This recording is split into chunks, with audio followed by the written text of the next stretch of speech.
అల్లు అర్జున్ గారి సినిమా మీద ఎంతమంది దుష్ప్రచారం చేసినా పుష్పాన్ని చూడకోకుండా ఎవడు ఆపలేదు. అక్కడ దాకా ఎందుకయ్యా?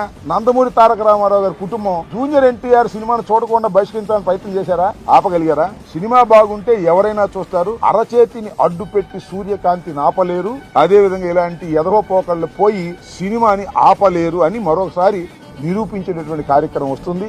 అల్లు అర్జున్ అయినా లేదా జూనియర్ ఎన్టీఆర్ అయినా లేకపోతే మరొకరైనా సినిమా బాగుంటే ఎవరైనా చూస్తారు, బాగోపోతే ఎవరు చూడరు. నాకు తెలిసి అందరూ ఉవ్విళ్ళూరుతున్నారు. పుష్ప 2 చూద్దాం, దానిలో ఎంత బ్రహ్మాండంగా ఉంటుందని అందరూ ఎదురు చూస్తున్నారు. నేను కూడా ఎదురు చూస్తున్నా. మరి థియేటర్లోకి వెళ్ళి చూడాలంటే ఇబ్బందిని నేను కూడా పుష్ప 2 ఎలా ఉంటుందో చూడాలని నాకు బాగా కోరికగా ఉంది. ఎందుకంటే చాలా అద్భుతంగా పార్ట్ 1 అద్భుతంగా ఉంది కదా, హాలీవుడ్ స్టైల్లో ఉంది కదా, అందరినీ తలదన్నే విధంగా వెళ్ళాడు కదా అల్లు అర్జున్. అందువల్ల బాగా జలసిగా ఉంది కొంతమందికి. మీ జలసి వల్ల మీ కడుపులు పుచ్చిపోతాయి, గుర్తుపెట్టుకోండి.